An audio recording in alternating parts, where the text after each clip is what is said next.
Episode 41 Pakhi and Aryan entry with swag. अब तक आर्यन की नजरें लगातार सीढ़ियों की तरफ ही देख रही थी। तभी पाखी के रूम का डोर खुला और पाखी नेवी ब्लू कलर में सिंपल और एलिगेंट घुटनों से नीचे तक की ड्रेस पहन के आई। उसने सिंपल सा डायमंड का यूनिक सा नेकलेस पहना था। उसका ड्रेस मॉडर्न जरूर था लेकिन कहीं से भी रेवलिंग नहीं था। हाथों में घड़ी और पर्स पकड़े दूसरे हाथ से फोन पे बात करते हुए सीढ़ियों ने नीचे आने लगी। उसने फोन काट दिया और गुस्से में बड़बड़ाते हुए बोली, कसम से इस आदमी पे मुझे आज इतना गुस्सा आ रहा है कि क्या ही बताओ। प्रोजेक्ट हम दोनों का था लेकिन जनाब का पिछले 1 महीने से प्रोजेक्ट के प्रोग्रेस के बारे में जानने की कोई कोशिश ही नहीं की।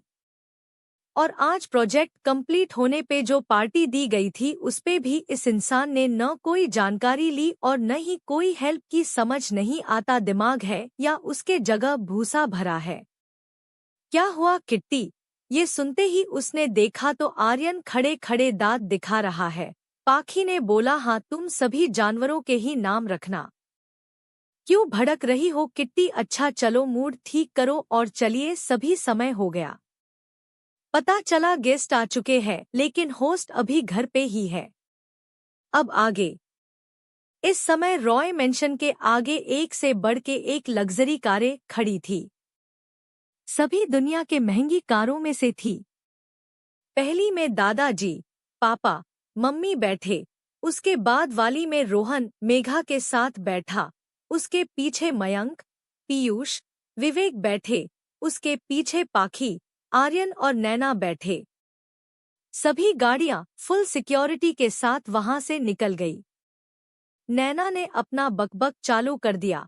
उसने देखा आर्यन का पूरा ध्यान पाखी पे था और वो फोन पे बात कर रही थी। नैने अपना मुंह आर्यन के कान के पास ले गई और धीरे से पूछी, सुंदर है ना?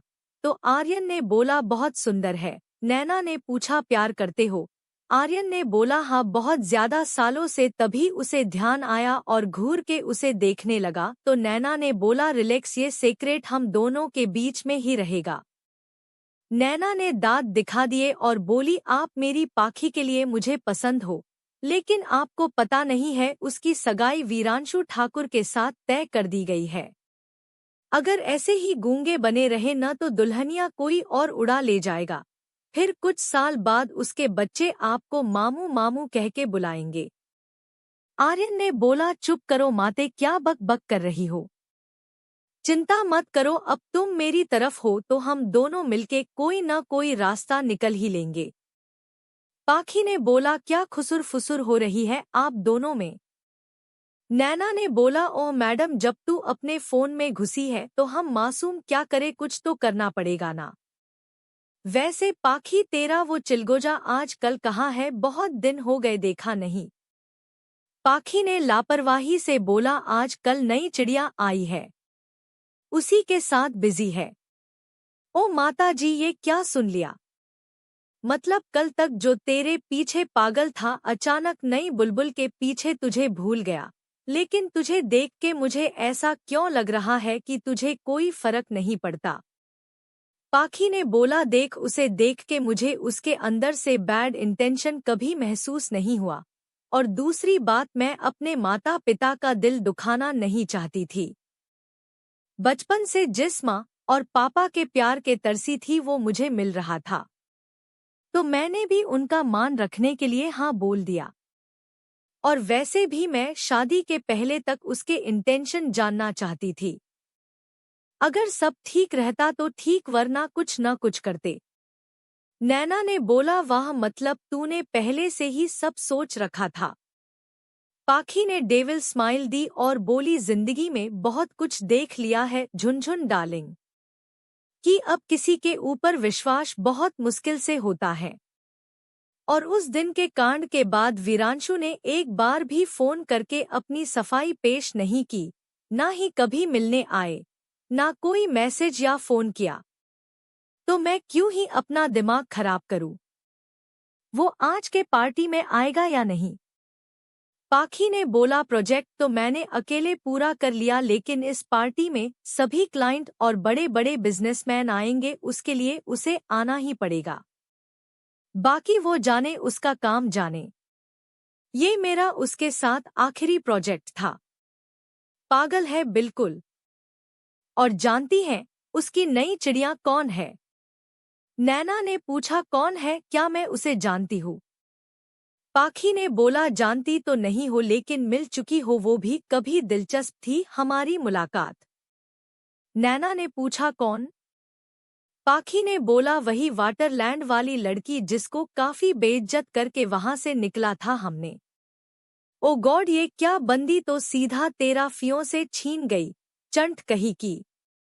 मेकअप की लिपी पुती दुकान आने दो, आज अगर सामने आती है ना तो बिना प्रसाद दिए जाने नहीं दूंगी। पाखी और आर्यन ने एक दूसरे को देखा और मुस्कुरा दिए। कुछ देर में वो लोग वेन्यू पहुंच गए। होटल बहुत शानदार तरीके से डेकोरेट किया गया था। सब कुछ A1 क्वालिटी का था। एक से एक नजारा था, जो भी आया वो अरेंजमेंट की तारीफ करना नहीं भूलता। तभी पार्टी में सभी के अंदर हलचल मच गई और आवाज आई, देखो मिस्टर वीरांशु ठाकुर, और शायद ये उनकी फियोंस है। लेकिन हाँ, दोनों अच्छे ही लग रहे हैं। वीरांशु ने ब्लैक अरमानी सूट पहना था और उसके साथ चलती हुई सोनाली ने black shirt dress with high heels दोनों बाहों में भी डाल के अंदर आए। जहां वीरांशु के चेहरे पे कोई भाव नहीं थे, वही सोनाली बहुत खुश थी। दोनों अंदर आए। रिपोर्टर्स एक के बाद एक फोटो खींचने लगे। लड़कियां सलोनी को देख के जल रही थी कि वीरांशु ठाकुर उनका बॉयफ्रेंड क्यों नहीं था। सलोनी को सभी की नजरें खुद पे देख के बहुत अच्छा लगता था। उसने घमंड में अपनी गर्दन ऊपर की और वीरांशु के साथ पार्टी में एंटर की। लेकिन तभी सभी रिपोर्टर उन्हें छोड़ के गेट की तरफ भाग गए। उन्हें इस तरह भागते देख के वीरांशु की भौहें तन गई। आज तक कभी ऐसा नहीं हुआ था कि रिपोर्टर उन्हें कुछ देर अटेंशन दे के चले जाए। इसीलिए वो भी एक तरफ खड़े होके गेट की तरफ देखने लगा। तभी रॉय फैमिली के हेड बाहर आए, उनके साथ दोनों तरफ उनके बेटा और बहू थी। रिपोर्टर उनकी खूब सारी तस्वीरें ले रहे थे। तभी दूसरी गाड़ी से रोहन और मेघा उतरे। दोनों ने मैचिंग की ड्रेस पहन रखी थी। रेहान के हाथ में उसका बेबी था। तीनों परफेक्ट फैमिली लग रहे थे। तीसरी कार से तीनों लड़के उतर के पीछे वाली गाड़ी का वेट करने लगे। तभी वहां दो गाड़ियां एक साथ इंटर हुई। पहली पाल फैमिली की कार थी, दूसरी कार पाखी की थी। मयंक ने मीरा का हाथ पकड़ा और गेट से अंदर आया। ये पहली बार था जब मीरा ने कैमरा फेस किया था। वो बहुत नर्वस थी, लेकिन मयंक ने उसे हाथ को थपथापा और बोला, डोंट वोरी, मैं हूँ तुम्हारे साथ। जिससे मीरा के होठों पे मुस्कान आ गई और दोनों रिपोर्टर के सवालों का जवाब दे के अंदर चले गए। विवेक ने अपने साथ जो छोटी शनिग्धा का हाथ पकड़े अंदर आया। फिर पाल कपल अंदर आए। उसके पीछे पीयूष नैना कर साथ अंदर आया। लास्ट में जब पाखी और आर्यन ने जब एंट्री मारी तो सभी के मुंह खुले रह गए। सच में दोनों एकदम कमाल लग रहे थे। पाखी एक प्रिंसेस लग रही थी, वही साथ में खड़ा आर्यन का रूफ टफ लुक दोनों को पूरा कर रहा था। आर्यन ने पाखी का हाथ पकड़ रखा था। दोनों के फेस पे हल्की मुस्कान थी। पाखी पे तो सभी की नजरें थी, वो स्वर्ग की अफसरा लग रही थी। उन्हें साथ देख के पूरी रॉय फैमिली बहुत खुश थी। वहीं खड़ा एक तरफ वीरांशु ये सब देख के आग बाबूला हो रहा था। उसकी आंखें गुस्से से धधक रही थी। सोनाली ने उन्हें देख के बोला, बताओ, देखो दोनों साथ में बहुत खुश है। पता नहीं कहां से ये किराए का लड़का ढूंढ के लाया है इसने। लेकिन तभी रॉय फैमिली सभी से आर्यन को मिलवाने लगे। आर्यन को कुछ लोग यहाँ पहचानते थे, बाकी तो आर्यन की पहचान अधिकतर सीक्रेट ही थी।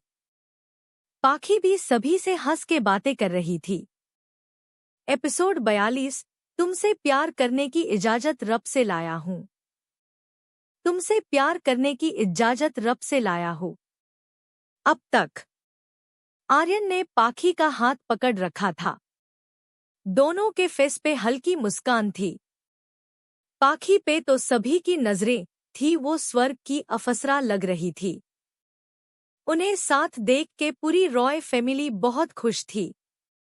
वही खड़ा एक तरफ वीरांशु ये सब देख के आग बाबूला हो रहा था। उसकी आंखें गुस्से से धधक रही थी। सोनाली ने उन्हें देख के बोला, बताओ देखो दोनों साथ में बहुत खुश है। पता नहीं कहाँ से ये किराए का लड़का ढूंढ के लाया है इसने। लेकिन तभी रॉय फैमिली सभी से आर्यन को मिलवाने लगे। आर्यन को कुछ लोग यहाँ पहचानते थे, बाकी तो आर्यन की पहचान अधिकतर सीक्रेट ही थी। पाखी भी सभी से हंस के बातें कर रही थी। अब आगे वहां मौजूद सभी की नजरें पाखी और आदित्य शेखावत पे टिकी हुई थी। उसपे उसकी वो हल्की स्माइल बेहद कातिल थी, लेकिन उसके आसपास का ऑरा बेहद खतरनाक थी। तजुर्बेदार आंखें ये देख के बता सकती थी ये इंसान जितना दिखने में हैंडसम है, वो उससे कहीं ज्यादा खतरनाक है। और पाखी के तो क्या ही कहने, वो हल्के मेकअप में भी कयामत ढा रही थी। उसकी स्माइल उसे अफसरा से ज्यादा सुंदर बना रहे थे। तभी वहां एक अनाउंसमेंट हुई। स्टेज पे वैभव आया और सभी को अपने प्रोजेक्ट सक्सेसफुली पूरा होने की खुशी के लिए थैंक यू बोला और सभी को एंजॉय करने को कहा। इतनी बोरिंग पार्टी देख के नैना का मुंह बना हुआ था। पीयूष ने ये देख और बोला, क्या बात है झुनझुन, इतना शांत क्यों हो, कहीं तुम्हारे अंदर का फ्यूल खत्म तो नहीं हो गया। मैंने ने चिढ़के घुरके पीयूष को देखा और बोली, मूड खराब मत करो आप, एक तो इतनी बोरिंग पार्टी देख के मुझे नींद आ रही है। ये कोई पार्टी है ना म्यूजिक है ना ही डांस, एकदम लग रहा है जैसे किसी के फ्यूनरल पे आए हैं। पीयूष ने उसे अजीब नजरों से देखा। इसीलिए मैं कहता हूँ कि तुम ना सच में बहुत अजीब है। फिर उसे पकड़ के स्टेज की तरफ खींच के ले गया। खुद को स्टेज पे देख के नैना ने बहुत गुस्से में पीयूष को देखा, बंदर आपकी तो मैं जान ले लूंगी। क्या चाहते हो आप अब? देखो मैं बोल रही हूँ, मुझे बहुत गुस्सा आ रहा है। तभी पीयूष ने एक हाथ उसके आगे बढ़ाया और बोला, can you dance with me? अब तक सभी का ध्यान स्टेज पे आ गया था। अब नैना उसे न भी नहीं बोल सकती थी, इसीलिए उसने अपना हाथ इसके हाथ में दे दिया, जिससे दोनों को अजीब एहसास हुआ। लेकिन तुरंत ही म्यूजिक बजने लगा। किसी न किसी को है बनाया, हर किसी के लिए तेरा मिलना है। पीयूष ने नैना को कमर से पकड़ के राउंड घुमा दिया, जिससे नैना उसके सीने से जा लगी। दोनों एक दूसरे के आंखों में देखने लगे। कुछ तो एहसास हुआ था दोनों को, जिससे दोनों ही अनजान थे। फिर पीयूष ने नैना को कमर से पकड़ के पीछे के तरफ झुका दिया, जिससे दोनों के चेहरे एक दूसरे के सामने थे। गाना खत्म हुआ और दोनों नीचे आए। नैना की सांसें बढ़ी हुई थी। उसका दिल तेजी से धक-धक कर रहा था। उसने अजीत से किया था, लेकिन उसके आस-पास रहने से उसे कभी ऐसा महसूस नहीं हुआ जैसे कि उसे आज हुआ था। वो भाग के पाखी के पास गई, जिसे से पाखी ने कहा, बहुत खूब झुनझुन, क्या डांस था, मतलब तुम दोनों साथ में अच्छे लग रहे थे।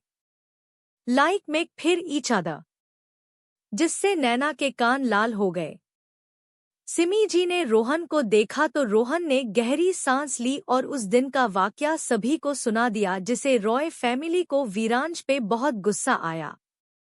उनके ठीक पीछे मेघा के माँ पापा भी ये सब सुन रहे थे। उन्हें ये सब सुन के बहुत झटका लगा था। इतनी बड़ी बात हो गई और उन्हें कुछ पता ही नहीं था। वो दोनों भी वीरांशु को देखने लगे, लेकिन अभी उन्होंने कुछ बोलना ठीक नहीं समझा, लेकिन जानना तो भी चाहते थे कि उसे इतनी बेसब्री थी एंगेजमेंट की, तब भी ये लड़का ऐसी हरकतें कर रहा है। उधर नैना घूर के आदित्य को देख रही थी तो आदित्य ने उसे देख के एक आईब्रो उठा दिया, जिसे वो चिढ़ गई और पाखी से छुप के बोली, आप अगर ऐसे रहे न तो मैं आपकी कोई हेल्प नहीं करने वाली। आदित्य ने बोला, वो क्यों भई, मैंने क्या किया? नैना ने बोला, वो सब छोड़िए और स्टेज पे जाके अपने प्यार का इजहार कीजिए, जिससे मैडम को कुछ एहसास हो सके। लेकिन नहीं, यह तो हमारी टांग खिंचाई हो रही है। नैना अभी कुछ बोलती कि उसे महसूस हुआ कि वो हवा में बातें कर रही है, क्योंकि उसके बगल से आदित्य तो कब का जा चुका था। नैना ने बोला, अजीब है यार, यहाँ भलाई करो लेकिन किसी को कोई फर्क ही नहीं पड़ता। मुझे क्या? वो आगे कुछ बोलती तभी इसके कान में गिटार की आवाज गई। उसने देख के स्टेज पे आदित्य गिटार लेके बैठा था और ट्यूनिंग कर रहा था। उसका फेस दूसरे तरफ था, लेकिन वो उसे पहचान गई। पाखी का भी ध्यान उधर गया तो इसके चेहरे पे समाइल आ गई और वो उधर देखने लगी। तभी नैना ने उसे भी स्टेज पे भेज दिया। अब पाखी पियानो के पास बैठी थी और आदित्य के तूने से मैच करने लगी। फ्लैश लाइट दोनों पे पड़ी। आदित्य ने गिटार छोड़ दिया और पाखी का हाथ पकड़ के गोल गोल घुमा दिया। फिर उसकी कमर पकड़ के अपने पास खींच लिया। पाखी का हाथ आदित्य के शोल्डर पे था और आदित्य ने पाखी के कमर को पकड़ हुआ था। आदित्य बड़े शिद्दत से पाखी को देख रहा था। इसने गाना शुरू किया लेकिन इसकी आंखें केवल पाखी पे टिकी, उसकी नजरें कहीं और गई ही नहीं। ये बोल के पाखी आदित्य से दूर हो गई। तभी पीछे से आदित्य ने उसे कमर से थाम लिया और बोला, ये जो रॉय फैमिली के सामने उसका रूप है वो इसके फैमिली मेंबर के साथ ही रहता है। इसका मतलब वो पाखी के लोगों को दिल से पाना लिया था। वो जानते थे कि आदित्य से मिलना उनके लिए बहुत मुश्किल था। आज इत्तेफाक से वो मिल पा रहे हैं। दुनिया में उसका दूसरा नाम है, लाड के नाम से जानती थी, जिसे किसी के जीने मारने से कोई मतलब नहीं था। वो केवल अपने लोगों के लिए प्रोटेक्टिव था। उसके खास में केवल इसके कुछ खास दोस्त और फैमिली और पाखी थी। सभी तरफ तालियों के आवाजें आने लगे और पाखी और आदित्य नीचे आ गए। पाखी नीचे आते ही अपने क्लाइंट से मिलने लगी और वही आदित्य को जो जानते थे वो उनसे मिलने लगे। एपिसोड 43, सोनाली और पाखी आमने सामने, पाखी के साथ जबरदस्ती।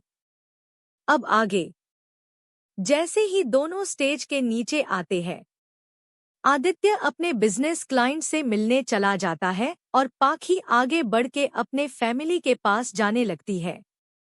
तभी उसके सामने आके कोई खड़ा हो जाता है। पाखी ने देख तो ये सोनाली थी। पाखी ने सोनाली को देख के अपनी आंखें घुमा ली। विराज भी आके सोनाली के पास खड़ा हो गया। पाखी ने दोनों को बारी बारी देखा और साइड से जाने लगी। तभी सोनाली ने झट से पाखी का हाथ पकड़ लिया, जिससे जाती हुई पाखी रुक गई। गुस्से से उसकी मुठिया कस गई। उसने घूर के सोनाली को देखा और झटक के अपना हाथ उसके हाथ से छुड़ा लिया, जिससे सोनाली लड़खड़ा गई, लेकिन वारांशु ने झट से उसे पकड़ लिया। पाखी के ऐसा करने से वीरांशु ने खतरनाक आवाज में बोला, ये क्या बदतमीजी है पाखी, सोनाली तो बस तुमसे बात करना चाह रही थी। उसकी आवाज सुन के एक पल के लिए सोनाली भी डर गई, लेकिन जब उसने सुना कि वीरबाहु उसका साइड ले रहा है तो वो बहुत खुश हो गई। लेकिन पाखी को उसके गुस्से से घंटा फर्क नहीं पड़ता था। इसने उंगली दिखा के बोला, ओ सुनो लैला मजनू की जोड़ी, मैं तुम लोगों के पास नहीं आई थी बात करने, ये तुम दोनों थे जो यहाँ आए थे। और वैसे भी कौन सा हम बिजनेस पार्टनर है या कौन सा हम फ्रेंड्स है, या फिर न मैं तुम्हें अपना दुश्मन मानती हूँ, तो भाई बताए किस टॉपिक पे बात करना था। देखो, मुझे तुम दोनों के रिश्ते से कोई प्रॉब्लम नहीं है और मिस्टर ठाकुर को भी मेरे होने न होने से कोई मतलब नहीं है, और ये क्लियर है। कुछ दिन अगर बगुला हंस की चाल चल ले तो इसका मतलब ये नहीं कि वो हंस बन गया। फैमिली प्रेशर में हमने एंगेजमेंट की थी, लेकिन इसका ये मतलब नहीं था कि मेरे अंदर तुम तीन लेके कोई फीलिंग थी। देखिए मिस्टर ठाकुर, अगर आप भी इस एंगेजमेंट को मानते तो आप आते उस दिन सब क्लियर करने, लेकिन आप तो न पर्सनल प्रॉब्लम को सॉल्व किए और न ही प्रोफेशनल काम कर पाए। आप बहुत इरिस्पेंसिबल पर्सन है, और आज बात भी करने आई तो आपकी सो कॉल्ड गर्लफ्रेंड। सोनाली ने बोला, तुम बिना मतलब मेरे वीर पे ब्लेम कर रही हो। हम दोनों तो बस फ्रेंड है और कुछ नहीं। तुम्हें अपने फियोंसे पे बिलीव करना चाहिए था। तुम इतना नैरो माइंडेड कैसे हो सकती हो? पाखी ने कोई जवाब नहीं दिया। उसकी नजरें वीरांश पे थी। पाखी इसके आंखों में देख रही थी। काफी देर से कुछ खोजने की कोशिश कर रही थी, लेकिन आज वीरांशु की आंखों में उसे कोई इमोशन नजर नहीं आ रहे थे। उसने मन में कल तक ये जब भी मिलता था उसके आंखों में अलग जज्बात दिखते थे, लेकिन आज इसकी आंखें बिल्कुल इमोशनलेस लग रही थी। उसने सोचा, क्या है इसकी सच्चाई? क्या है? क्या आज वाला वीरांशु सच्चा है या कल जो था वो सच्चा है? ये इंसान अपने भाव बहुत अच्छे से बदल सकता है। मैंने नॉवेल में पढ़ा था कि कोई था जो पाखी को सीक्रेट तरीके से खोज रहा था। वो बचपन से उससे बहुत प्यार करता था। वो है कौन?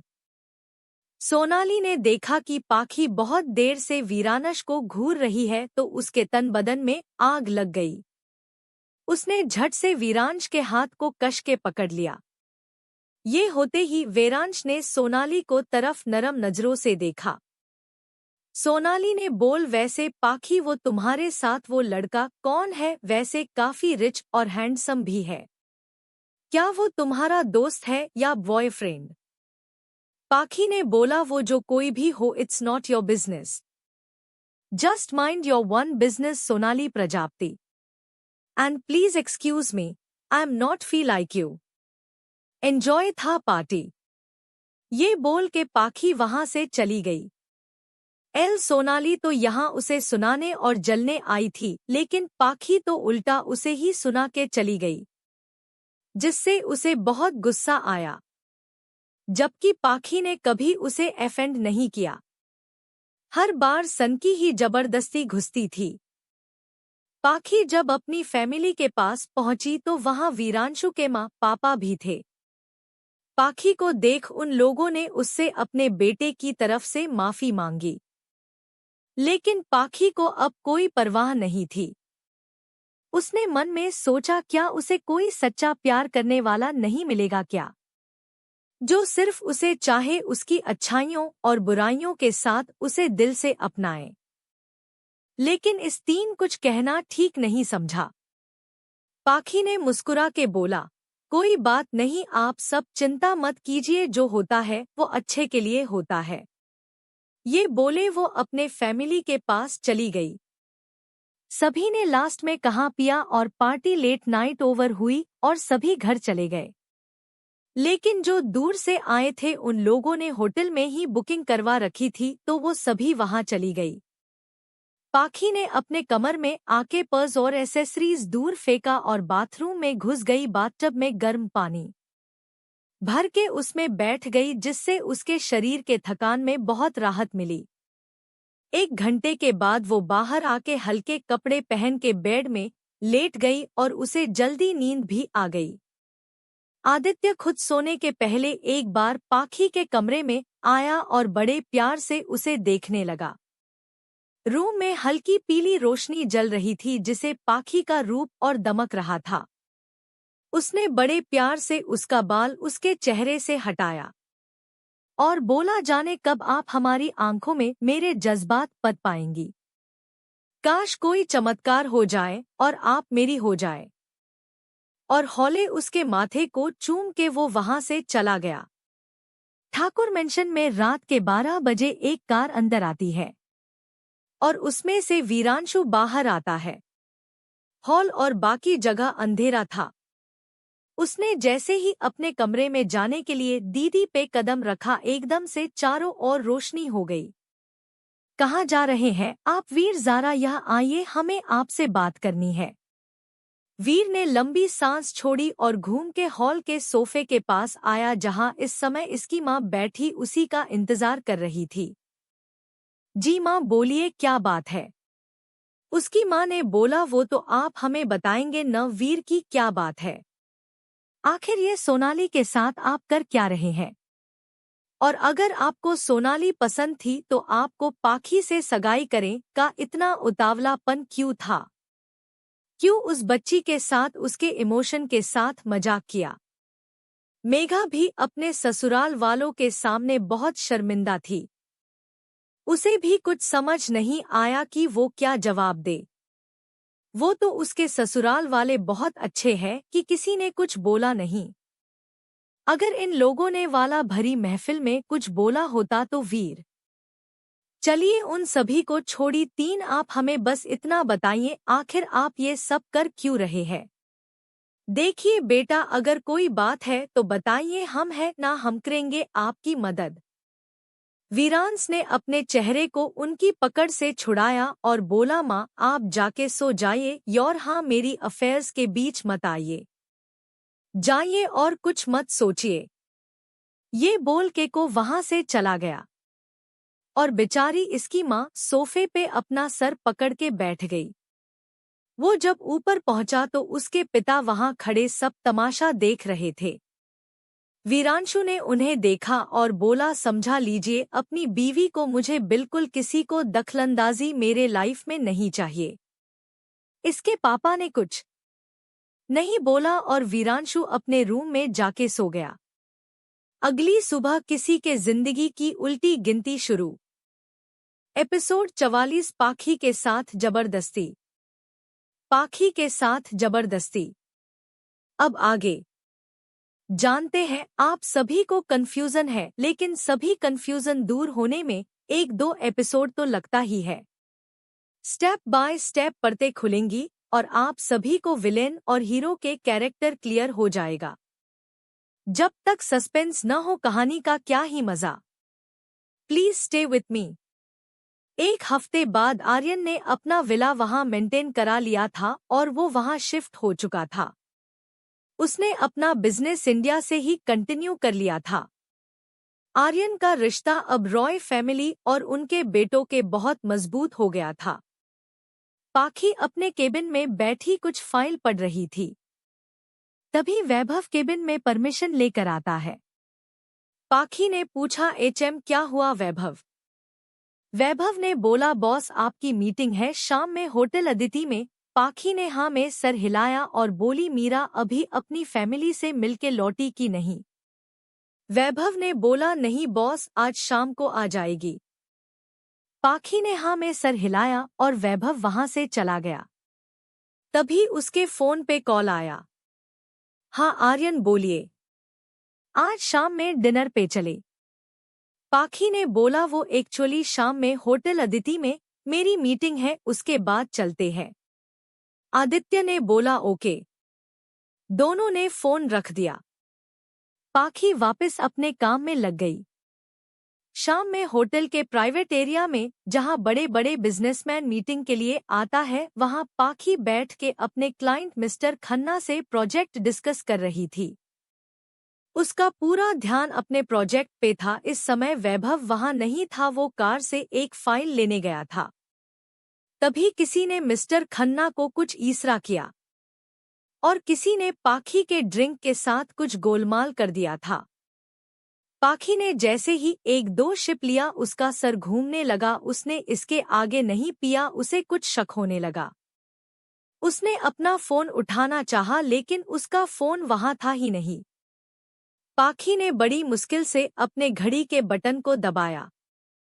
तुरंत ही सिग्नल उसके भाइयों तक पूछ गया। पीयूष ने तुरंत आदित्य को फोन कर दिया, उसे बताया कि पाखी खतरे में है। आदित्य वैसे भी होटल के पास ही था, उसे पाखी से मिलना जो था। पाखी के खतरे में होने की बात सुन के उसने गाड़ी की स्पीड और तेज कर दी। कुछ ही समय में वो वहां पहुंच गया था। रोहन ने पाखी के असिस्टेंट को फोन किया कि पाखी कहाँ है, तो वैभव ने उसे बता दिया। मीटिंग में मयंक था जो बहुत इम्पोर्टेंट थी उनकी राय कंपनी के लिए, इसीलिए रोहन और पीयूष ने उसे रोक दिया और वो दोनों ही निकल पड़े। ये होटल आदित्य का था जिसके बारे में किसी को पता नहीं था। ये होटल आदित्य के माँ के नाम पे था। उसने तुरंत मैनेजर को बुलाया और सिक्योरिटी डिपार्टमेंट में फुटेज देखने लगा। मैनेजर ने स्पेयर की लेके आदित्य के पीछे भागा। वो लिफ्ट से 6वें फ्लोर पे पहुंचे और एक रूम के आगे एक रुका जिसका नंबर 1002 था। आदित्य ने कांपते हाथों से वो कार्ड डाला और डोर खुल गया। उसने किसी को भी अभी अंदर आने से मना कर दिया। आदित्य कमरे जैसे ही आया उसने देखा एक आदमी पाखी के ऊपर झुका हुआ है और पाखी के कपड़े उथल पुथल हो चुका है। उस आदमी को मधोशी में गेट खुलने की आवाज ही नहीं आई। आदमी की ऐसी हरकत देख के आदित्य का खूंखार रूप बाहर आने लगा। उसने अपने पैर को उठाया और जोर का लात दे मारा उस शख्स को। उसने देख पाखी की आंखें खुली हुई थी लेकिन उसका शरीर पैरालाइज जैसा हो चुका था, मतलब जो कुछ भी उसके साथ हो रहा था वो उसे देख और समझ सकती है, लेकिन इसका शरीर चाह के भी वो मूव नहीं कर सकती। उसको जो ड्रग दिया गया था उसका असर 5 या 6 घंटे के बाद खत्म होता, वो भी तब जब इसके शरीर के गर्मी को बाहर निकाला जाए, यानी उसे किसी मर्द से कांटेक्ट बनाना होगा। पाखी ने नजर घुमा के देखा तो वो आदित्य था। पाखी के आंख से अंशु बह रहे थे।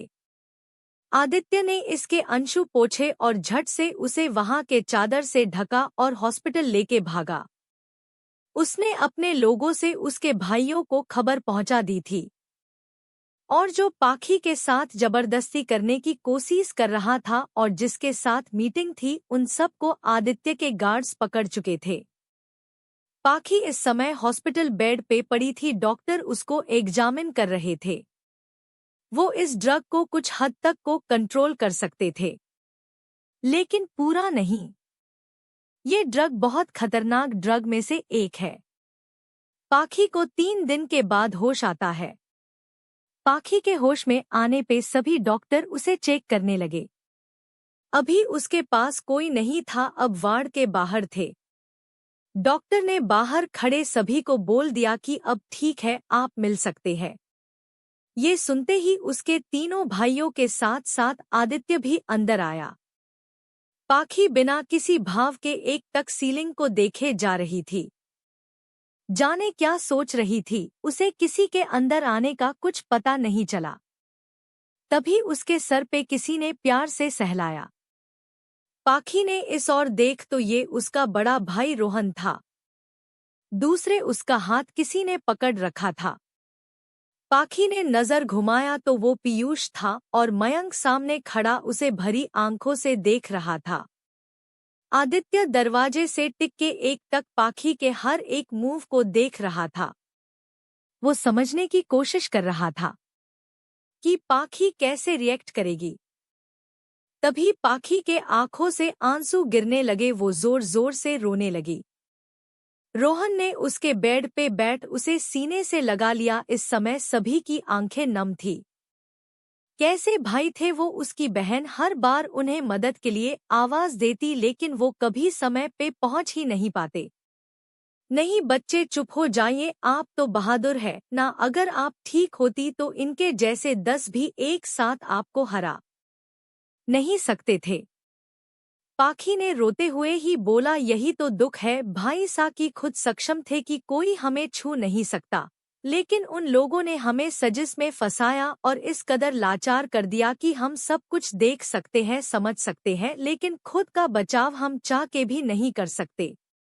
उस समय हम कितना तड़पे थे हम बता नहीं सकते।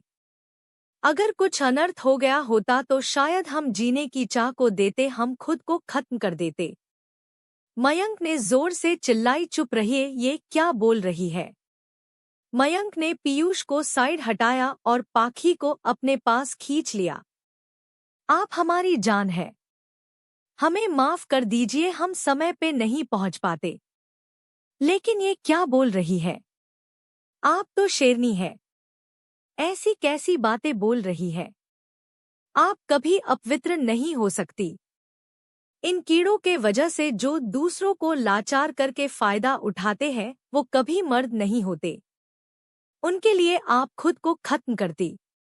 नहीं, आप ऐसा कुछ नहीं करती।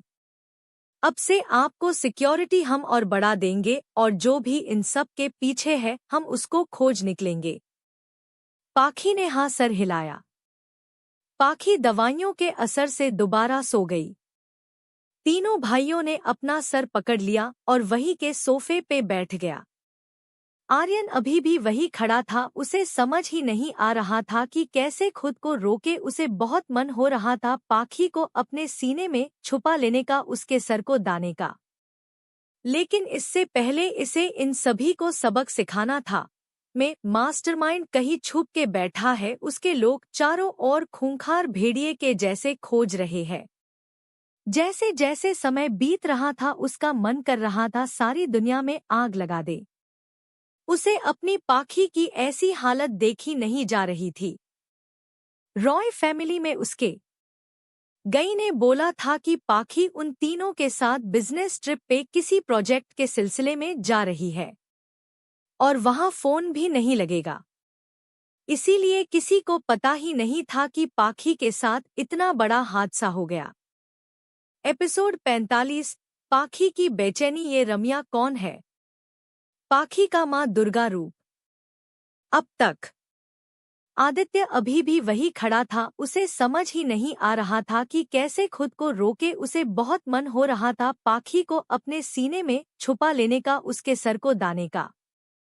लेकिन इससे पहले इसे इन सभी को सबक सिखाना था। में मास्टरमाइंड कहीं छुप के बैठा है, उसके लोग चारों ओर खूंखार भेड़िए के जैसे खोज रहे हैं। जैसे जैसे समय बीत रहा था उसका मन कर रहा था सारी दुनिया में आग लगा दे। उसे अपनी पाखी की ऐसी हालत देखी नहीं जा रही थी। रॉय फैमिली में उसके भाई ने बोला था कि पाखी उन तीनों के साथ बिजनेस ट्रिप पे किसी प्रोजेक्ट के सिलसिले में जा रही है और वहां फोन भी नहीं लगेगा। इसीलिए किसी को पता ही नहीं था कि पाखी के साथ इतना बड़ा हादसा हो गया। अब आगे पाखी अब डिस्चार्ज होके घर आ चुकी थी। उसने सभी से नॉर्मल रिएक्ट किया, किसी को कुछ भनक नहीं हुई और उन चारों ने लगने दी। एक दिन पाखी शेखावत इंडस्ट्री पहुंच गई, जहां के गार्ड्स उसे देख के सर झुका देते थे। पाखी ने सभी को सीरियस होके काम में फोकस्ड देख तो उसे बहुत अच्छा लगा कि वाकई आर्यन की मैनेजमेंट कबीले तारीफ है। किसी हिम्मत नहीं थी कोई फालतू का गॉसिप करे। पाखी यहाँ वाले ऑफिस में पहली बार आई थी, लेकिन वो जाके आश्चर्य हो गई थी कि किसी गार्ड्स या रिसेपेनियट ने इसे नहीं रोका। खैर उसने लिफ्ट में सबसे टॉप फ्लोर का बटन दबाया और आदित्य के कैबिन के पास खड़ी हो गई। उसने डोर नॉक किया। आर्यन की आवाज सुन के वो अंदर गई। आर्यन ने उसे देख के बोला, अरे किट्टी आप अचानक। पाखी ने सीधा आर्यन के सामने चेयर लगा के उस पे बैठ गई और आदित्य की आंखों में देख के बोली, मुझे उससे मिलना है। आर्यन बिना आगे पीछे समझ चुका था कि उसे किसी मिलना है। आर्यन ने सीरियस होके पाखी को देखा और खड़ा होके उसे गले से लगा लिया, जिसके लिया वो तड़प रहा था। पाखी ने भी अपने दोनों हाथ इसके पीठ पे रख दिए। आर्यन तो बहुत खुश था अपनी पाखी को अपने पास महसूस करके। वो तो उसे खुश देख के भी बहुत खुश हो जाया करता था। उसने पाखी के माथे को चूम लिया और उसका हाथ पकड़ के लेफ्ट से कंपनी के बाहर जाके अपने कार में पहले पाखी को बिठाया और फिर खुद बैठ के कार ड्राइव करने लगा। उसके आगे पीछे बॉडीगार्ड की गाड़ियां चल रही थी। लगभग 1 घंटे बाद उनके कार जंगल के रास्ते थी। कुछ दूर जाके कार रुक गई। पाखी और आर्यन उतर गए। दोनों जंगल में कुछ दूर गए और एक जगह खड़े हो गए। आर्यन ने एक जगह पैर से 5 बार अलग अलग जगह ठोका तो वहां की जमीन 2 हिस्सों में बट गई और सीढ़ियां दिखाने लगी। दोनों उसमें चले गए, लेकिन रास्ता बंद था। आर्यन ने वहां पर एक पत्थर घुमाया, एक स्क्रीन सामने आई। उसने आर्यन की आंखें स्कैन की और डोर खुल गया। दोनों अंदर गए, जहां लोगों की चीख पुकार सुनाई दे रही थी। पाखी ये सब पहली बार देख रही थी, लेकिन उसे कोई डर नहीं था। वो भी बेहद दर्दनाक मौत से गुजर के आज यह खड़ी है। किस्मत ने उसे दोबारा मौका दिया था, जिसे वो बिल्कुल भी बर्बाद नहीं करना चाहती थी, और खुद के साथ बुरा करने वालों को कभी बख्शेगी नहीं। आर्यन ने उसे एक कमरे के सामने लाके खड़ा कर दिया, जहां एक आदमी उल्टा लटक रहा था, जिसकी हालत बहुत बुरी थी। पाखी नाक पे रुमाल रख के उस शख्स के पास गई। उसकी आंखें आग उगल रही थी।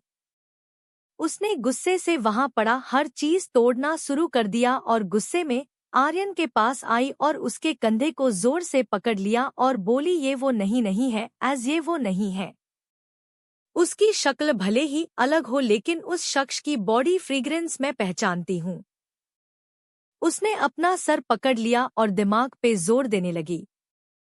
उसका सर दुखाने लगा, क्योंकि इस दिन उसे बहुत हाई ड्रग दिया गया था। पाखी की बात सुन के आर्यन का दिमाग घूम गया। आर्यन ने अपने खास आदमी मयूर को बोला, इसने इतने दिन में कुछ बोला। मयूर ने बोला, नहीं बॉस, ताज्जुब है, हमने इसे 3rd डिग्री तक का टॉर्चर किया, लेकिन इसके मुंह से एक आवाज तक नहीं निकलती। आर्यन ने मयूर को बोला, इसका मुंह खुलवाओ।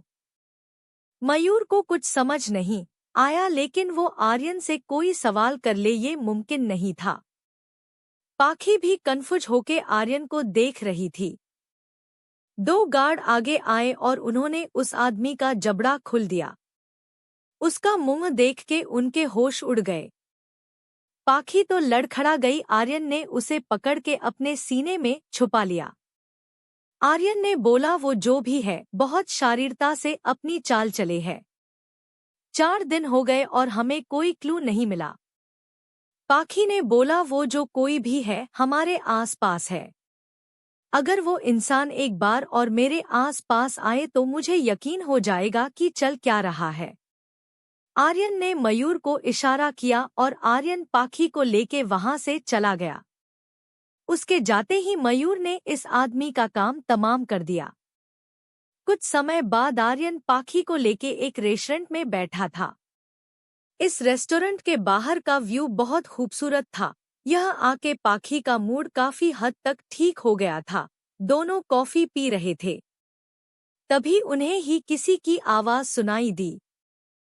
पाखी और आर्यन ने देख तो उनके सामने सूट बूट में वीरांशु खड़ा था। पाखी और आर्यन जो बात कर रहे थे, अब अचानक वहां वीरांशी के आने से डिस्टर्ब हो गया। वीरांशु ने बोला, और जाना कैसी है आप?